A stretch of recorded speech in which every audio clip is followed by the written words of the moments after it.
Hello viewers, welcome to filmy craft. நான் உங்கள் அருண். இந்த எபிசோட நம்ம பார்க்க போகிற படம் 2026 ஒரு அமெரிக்கன் சர்வைவல் த்ரில்லர் படமாக தமிழ் டப்பிங்லேயே இப்போ ரீசெண்டாக வெளியாக இருக்கிற த்ராஷ். இப்போ அந்த படத்துடைய கதை என்ன அப்படின்னு கேட்டிங்கன்னா, ஆன்வில் அப்படின்னு சொல்லி ஒரு டவுனு.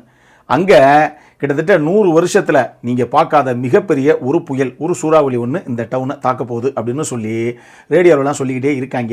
இதுக்காக வீட்டை விட்டு யாரும் வெளியே வராதிங்க, முடிஞ்ச அளவுக்கு பாதுகாப்பான இடத்துல இருங்க, இல்லை தண்ணி எந்த இடத்துல அதிகமாக சூழ்ந்துரும் அப்படின்னு நினைக்கிறீங்களோ அந்த இடத்த விட்டு உடனே எவாக்குவேட் பண்ணிவிடுங்க அப்படிங்கிற மாதிரி இன்ஃபர்மேஷன்ஸ் எல்லாத்தையும் நியூஸில் அவங்க கொடுத்துக்கிட்டு தான் இருக்கிறாங்க.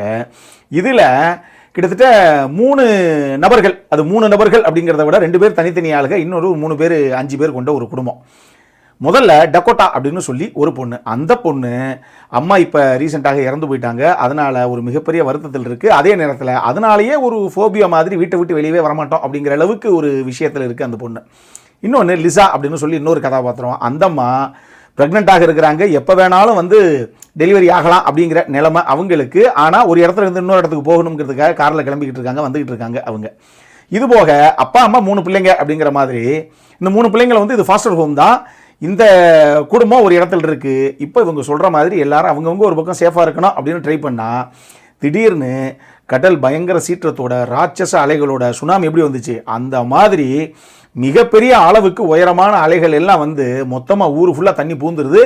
இப்போ அந்த டவுனே கிட்டத்தட்ட ஃபர்ஸ்ட் ஃப்ளோர் வரைக்கும் தண்ணி அப்படிங்கிற அளவுக்கு, போட்டு போட்டால் தான் போகவே முடியும் அப்படிங்கிற அளவுக்கு கம்ப்ளீட்டாக நீரால் சூழப்படுது. எல்லார் வீட்டுக்குள்ளேயும் தண்ணி போயிடுது. இப்போ நான் சொன்ன இந்த 3 குரூப் ஆஃப் பீப்புள் இருக்காங்களே, ஆளாளுக்கு ஒரு பக்கம் மாட்டிக்கிறாங்க.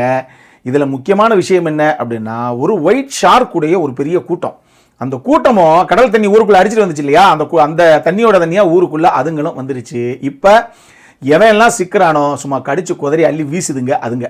இப்போ இந்த வெள்ளைச்சுறா கூட்டத்துக்கிட்ட இருந்து எப்படித்தான் எல்லாரும் தப்பிச்சாங்க, முதல்ல தப்பிச்சாங்களா இல்லையா, இதுதான் இந்த படத்துடைய மொத்த கதையே. இந்த படம் டாமி விர்கோலாவுடைய ஒரு படம். டெட் ஸ்னோ மாதிரி, வாட் ஹேப்பன் டு மண்டே மாதிரி படங்களை கொடுத்த ஒரு இயக்குனர். ஏற்கனவே த்ரில்லர் ரசிகர்களுக்கெல்லாம் பரிச்சயமான வித்தியாசமான மிஸ்ட்ரி த்ரில்லர்ஸ் இந்த மாதிரி படங்கள்லாம் கொடுக்கக்கூடிய ஒரு இயக்குனர் தான் இவர். இந்த வட்டம் இப்படி ஒரு சர்வைவல் த்ரில்லரை கொடுத்துருக்காப்புல. பொதுவாகவே இந்த மாதிரி ஒரு திமிங்கலத்துக்கிட்ட மாட்டிக்கிட்டாங்க, இல்லை அந்த சுறாமீன் கிட்ட மாட்டிக்கிட்டாங்க இப்படிங்கிற மாதிரி படங்கள் எல்லாமே குறைஞ்சபட்ச வெற்றியப்பட்ட படமாகவே இருந்திருக்கு. அதுதான் வரலாறு பேசுது. அது ஷாலோஸ் படமாகட்டும், டீப் ப்ளூ சி படமாகட்டும், அந்த காலத்து ஜாஸ், எல்லா படங்களுமே சரி, எல்லாமே ஜெயிச்ச படங்கள் தான். இதனாலேயே சரி ரைட்டு ஒரு மினிமம் கேரண்டி படம் எடுப்போம் அப்படின்னு அவர் எடுத்திருக்காரு. உண்மையாக இந்த படத்தில் அந்த மாதிரி சம்பவங்கள் இருக்கா அப்படின்னு கேட்டிங்கன்னா, அந்த மாதிரி மயிர் கூச்சேரியில் ஒரு சில சம்பவங்கள், ஒரு சில சீக்வன்ஸ் நல்லா தான் பண்ணியிருக்காங்க. இவங்க டெக்னிக்கலி ஹை ஸ்டாண்டர்டில் நல்ல படமாகவே இவங்க கொடுத்துருக்காங்க. நான் சொல்கிறது டெக்னிக்கல் ஆஸ்பெக்டில் ஒரு நல்ல படமாகவே கொடுத்துருக்காங்க இவங்க. சிஜி, விஎஃப்எக்ஸ், எஸ்எஃப்எக்ஸ், குறிப்பாக படத்துடைய சவுண்ட் டிசைன் எல்லாமே நல்லா தான் இருக்குது. கிட்டத்தட்ட ஒரு ஸ்டுடியோக்குள்ளே படத்தை எடுத்துட்டாங்கன்னு நினைக்கிறேன். அந்த அளவுக்கு எல்லா விஷயங்களையும் டெக்னிக்கல் சைடில் முடிஞ்ச அளவுக்கு நல்லா தான் கொடுத்துருக்காங்க. படத்தில் முக்கியமான கதாபாத்திரங்கள் அப்படின்னா அந்த 2 ஆக்ட்ரஸ், டக்கோட்டா அப்படிங்கிற அந்த கதாபாத்திரத்தை ஏற்று நடித்த விட்னி பீக் ஆகட்டும், லிசா அப்படிங்கிற அந்த கதாபாத்திரத்தை ப்ளே பண்ண ஃபீபி டெனிவர் ஆகட்டும், 2 பேரும் அந்த கதாபாத்திரத்துக்கு என்ன தேவையோ அதை நீட்டாக கொண்டு வந்தாங்க. இதில் இந்த டெலிவரி ஆகக்கூடிய ஒரு சில இன்டென்ஸான சீக்வன்ஸும் இருக்குது. அது ரொம்ப நல்லாவே பண்ணியிருந்தாங்க ஃபீபி டெனிவர். இது போக அந்த 3 சப்போர்ட்டிங் காஸ்ட்டில் வரக்கூடிய பசங்க, வீட்டுக்குள்ளே அப்பா அம்மா அவ்வளோதான், அவங்க கதை முடிஞ்சு போச்சு, இப்போ அடுத்த ஃபாஸ்ட் ரூம் தானே, இப்போ நம்ம என்ன பண்ண போகிறோம் அப்படிங்கும்போது அந்த பசங்களும் அது தேவையான விஷயத்தை நீட்டாக பண்ணியிருந்தாங்க.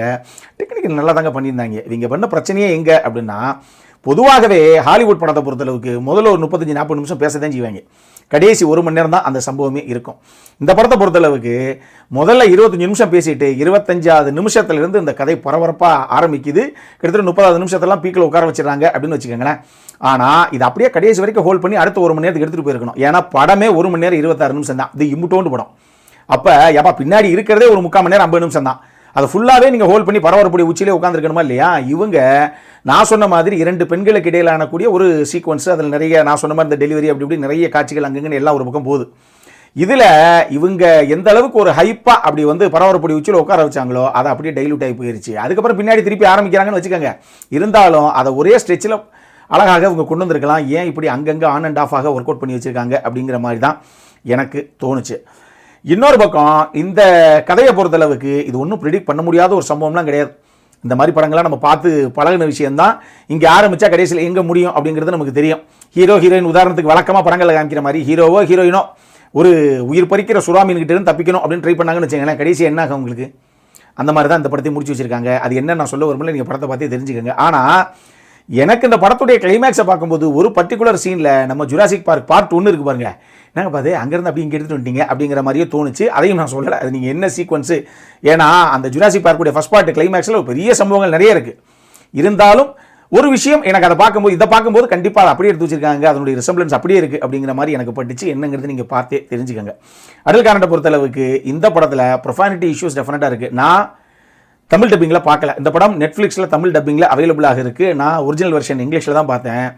அதனால் அங்கே ப்ரொஃபானிட்டி இஷ்யூஸ் நிறைய இருக்குது. நம்ம ஆளுங்க தமிழ் டப்பிங்கில் எப்படி பேசுனாங்கிறது எனக்கு தெரியல. ஆனால் கொஞ்சம் இன்டென்ஸான, நான் சொன்ன மாதிரி அந்த டெலிவரி ஆகிற அந்த சீக்வன்ஸ் எல்லாம் உள்ளே இருக்குது. அதனால தான் இவங்க ஏ சர்டிஃபைட் இந்த படத்தை கொடுத்துருக்காங்க. மற்றபடி செக்ஷுவலாக அப்படியெல்லாம் எதுவும் பெருசாக இவங்க காட்டலை. இதெல்லாம் ஓகே அப்படின்னா பார்க்கணும், அப்படிங்கிறவங்க ஃபேமிலியோடய பார்க்கணும் அப்படின்னா பார்க்கலாம். நான் சொன்ன மாதிரி இந்த படம் நெட்ஃப்ளிக்ஸில் தமிழ் டப்பிங்கில் அவைலபிளாக இருக்குது. பொழுது போலனா தாராளமாக பார்க்கலாம். அந்த மாதிரி ஒரு வாட்ச் தான், பெருசாக ஒன்றும் இல்லைங்க. கொடுத்த காசுக்கு ஓகே அடிமமில்ல தியேட்டராக இருந்தா. அந்த மாதிரி இது ஓடிடி அப்படிங்கிறதுனால அது ஒன்றும் போட்டால் அது மாதிரி ஜாலியாக ஓடுங்கிற மாதிரி ஒரு படம். ஸோ பார்க்கணும் அப்படிங்கிறவங்க பாருங்கள். அப்புறம் என்ன, இதே மாதிரி இன்னொரு வீடியோவோட அடுத்த முறை உங்களை சந்திக்கிற வரைக்கும் இட்ஸ் அருண் சைனிங் ஆஃப்.